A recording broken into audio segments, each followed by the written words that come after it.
ہم تو اس کے حق میں ہیں. میں تو کل جو پہلی میں نے ویڈیو کی تھی میں نے اس میں تعریف کی تھی سپریم کورٹ آف پاکستان کی, چیف جسٹس قاضی فائز صاحب کی, کہ انہوں نے ایک اچھا اقدام اٹھایا ہے. انہوں نے غلطی کی, ان کو نشاندہی پر انہوں نے اس کا اعتراف کیا اور انہوں نے درستگی کی طرف ایک قدم بڑھایا, جو کہ اچھی بات ہے. گو کہ آئین اور قانون میں اس کی گنجائش نہیں ہے, مگر انہوں نے راستہ نکالا ہے اور یہ اچھی چیز ہے. دیکھیں نا سر, فرقہ واریت اور مختلف جو معاملات ہیں, مذہبی معاملات, اس میں نکلنے کے لیے اس کو ایک عام کرمنل کیس کو طور پہ نہ لیجیے. نہیں, لیکن سر پھر ہم دیکھیں نا, ہم بات تو کورٹ آف لا کی کر رہے ہیں نا. آپ ایک نیا پریسیڈنٹ سیٹ کر رہے ہیں, ایک سیکنڈ ریویو کو آپ ڈیسائیڈ کر رہے ہیں جس کی کوئی پریسیڈنس موجود نہیں ہے. آپ کریں, یہی کریں جو آپ نے کیا ہے, آپ یہی فیصلہ بھی دے دیں, ہمیں اس سے کوئی اعتراض نہیں ہے, وہ آپ کا اختیار ہے فیصلہ کرنا کا. مسئلہ یہ ہے کہ آپ نے جو بنیادی چیز ہوتی ہے, جو پروسیجر ہوتا ہے, اس کو ہی فالو نہیں کیا. کل سب سے پہلے تو آپ نے وکلاء کو آرگیومنٹ نہیں کرنے دیا.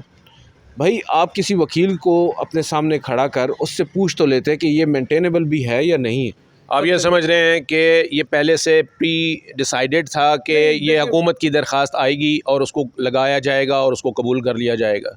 بظاہر تو یہی نظر آ رہا ہے. بظاہر کچھ انفارمیشن بھی ہے کہ کچھ میٹنگز ہوئی ہیں علماء کرام کے ساتھ, کچھ لوگوں کی میٹنگز ہوئی ہیں, کچھ ڈنرز کے اوپر بھی ملاقاتیں ہوئی ہیں. وہ چلیں, ہم اس طرف نہیں جائیں گے. ہمیں تو پتہ چلا ہے کہ کچھ عدالتی عہدیدار جو ہیں وہ بھی ملے ہیں, ججز کی بات نہیں کر رہا, کچھ عدالتی عہدیدار بھی علماء کرام سے ملتے رہے اسی کیس کے سلسلے. بالکل ایسا ہی ہوا ہے, کیونکہ بظاہر کوشش تھی تمام اطراف سے کہ اس مسئلے کو حل کیا جائے, اور ہم تو سر اس بات کی تعریف کر رہے ہیں. دیکھیں اچھا عزیز صاحب, ایک بات میں اور بتاؤں کہ دیکھیں یہ وہ کیس تھا جس میں اس بات پہ اسٹریس کیا گیا تھا کہ جی ہمیں قانونی نہیں, آئینی نہیں, بلکہ جو شرعی جو مذہبی رہنما ہیں, جو شرع کو سمجھتے ہیں, جو علماء کرام ہیں, جو ان اسلامک جورسپروڈنس میں جن کو ملکہ حاصل ہے, تو یہ تو چیف صاحب شروع سے کہتے رہے ہیں کہ جی ہمارے پاس آنی چاہیے, ہمارے پاس وہ آئیں وہ کہتے ہیں ہم نے نوٹسز بھی بھیجے. انہوں نے اپنے جو وضاحتیں تھیں اور جو حکم نامے تھے اس کے اندر مینشن بھی کیا کہ یہی ان لوگوں کو نوٹسز بھیجے تھے اور یہ لوگوں نے ہمیں سفارشات دیں اور ان کتابوں سے ہم نے استفادہ حاصل کیا. سر دیکھیں, بات یہ ہے کہ چیف جسٹس قاضی فائز صاحب نے پہلا فیصلہ جو فروری میں دیا تھا اس میں علماء کرام نہیں پیش ہوئے تھے. ٹھیک ہے, فیئر انف, آپ نے فیصلہ دے دیا, مگر آپ بضد رہے کہ آپ کا فیصلہ درست ہے. پھر آپ نے اس کے اوپر ریویو کو فکس کیا. ریویو میں آپ کو یاد ہوگا تمام علماء کرام کو بلایا گیا تھا. ٹھیک ہے, اسلامی نظریاتی کونسل کی جانب سے بھی سفارشات آئی تھی. بہت سے لوگ آئے تھے, بہت سے لوگوں نے اس دن بھی آرگیو کیا تھا جس طرح کل کیا گیا, مگر فیصلہ وہی رہا, بلکہ اس میں کچھ ایڈ کر دیا گیا. اس کے بعد پھر اس میں بھی وضاحت دی گئی. اب کل سر ایسا کیا ہو گیا؟ دیکھیں پروسیڈنگز تو پچھلی 2 ادوار میں بھی آپ نے لیگل طور پر چلائیں, وکلاء کے آرگومنٹ سنے.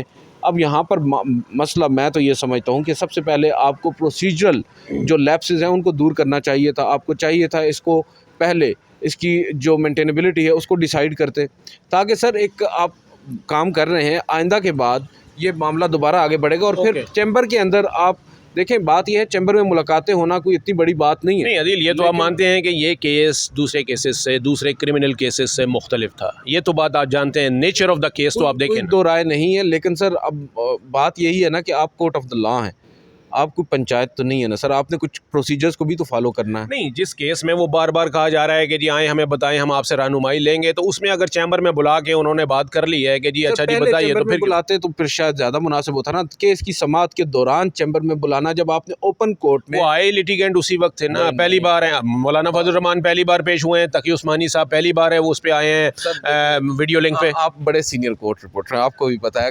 آرگیومنٹس اوپن کورٹ میں ہوتے ہیں. جب اوپن سماعت ہو نا, اوپن کورٹ میں آرگیومنٹس ہوتے ہیں. مفتی تقی عثمانی صاحب نے اوپن کورٹ میں اپنے آرگیومنٹ ہوئے نا, اوپن کورٹ فضل الرحمان صاحب نے کیے. اس کے بعد پھر چیمبر میں بلانے کی کیا ضرورت ہے فیصلہ اناؤنس کرنے سے پہلے, تاکہ بھائی آپ کنٹروورشل بنا رہے ہیں اس کو. ادروائز میں تو یہ سمجھتا ہوں کہ یہ جس نوعیت کا کیس ہے اس میں جب آپ دیکھیں, ایک بات آپ بھی مانیں گے کہ مختلف درخواستیں آئی تھیں جس میں انہیں کہا تھا کہ جی ہمیں بھی پارٹی بنایا جائے, لیکن چیف صاحب نے وہ درخواستیں جو ہیں وہ رد کر دی, ان کو ڈسپوز آف کر دیا کہ جی کرمنل کیس میں وہی پارٹی بن سکتا ہے, وہی فریق بن سکتا ہے جو کہ متعلقہ فریق ہیں, یعنی کہ اس کے علاوہ کوئی تھرڈ پارٹی نہیں آ سکتی. بالکل ایسے ہی. تو بس سر اب آپ نے بات ہی ختم کر دی, اب میں مزید اس میں کنٹروورسی میں نہیں جاؤں گا.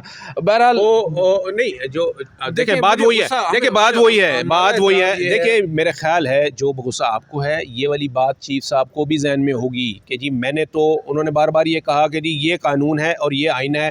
انہوں نے اپنے حلف کا حوالہ دیا کہ جی ایک جج کا جو حلف ہوتا ہے وہ اس سے تقاضا کرتا ہے کہ جی وہ آئین اور قانون کی پاسداری کہے گا, اسی جو جورسڈکشن ہے اسی کے اندر رہ کر ہی وہ فیصلے کرے گا. یہ انہوں نے مینشن بھی کیا. لیکن کیس کی نوعیت آپ سمجھ سکتے ہیں, مطلب ہے کہ عدیل بھی سمجھ رہے ہیں اور ہم لوگ بھی, اور ایون کہ یہ کیس کوئی عام کیس نہیں تھا. یہی ریئلائزیشن تھی جو کہ چیف جسٹس کو تیسری سماعت کے موقع پر, یعنی تیسری سماعت کہہ رہا ہوں, جب تیسری دفعہ یہ کیس ان کے سامنے آیا تو یہ ان کو ریئلائز کرایا گیا کہ یہ کوئی عام کیس نہیں ہے. اور جب کوئی عام کیس نہ ہونا جناب عدیل صاحب, تو پھر وہاں پر کچھ خاص چیزیں جو ہے نا وہ ہوتی ہیں. دیکھیں بات یہ ہم تو سر دیکھیں لوگ اس کو مذہب کے ساتھ جوڑ رہے ہیں.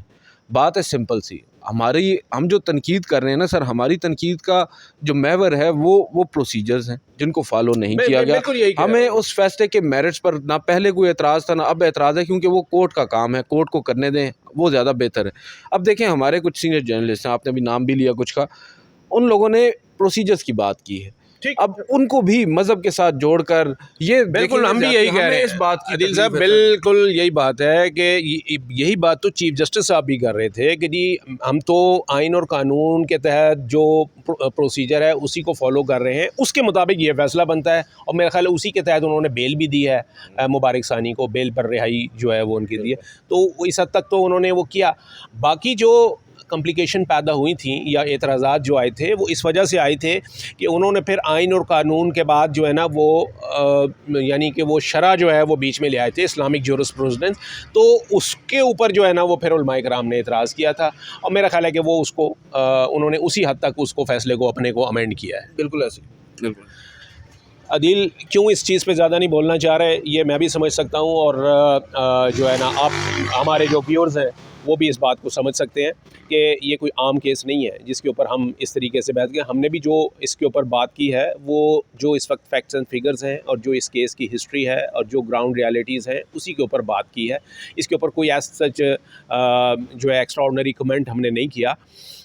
وجہ یہی ہے کہ یہ بڑے حساس معاملات ہوتے ہیں, اور خاص طور پر تو میں صرف چیف صاحب کو یہی کہوں گا کہ انہوں نے پہلے صرف آئین اور قانون کی بات کی تھی, اور جب ان کو یہ ریئلائزیشن دی گئی کہ جی صرف آئین و قانون نہیں, یہ آئین و قانون سے بھی ماورا معاملہ ہوتا ہے, تو پھر انہیں ریئلائزیشن ہوئی اور پھر یہ تیسرا فیصلہ جو ہے وہ آیا.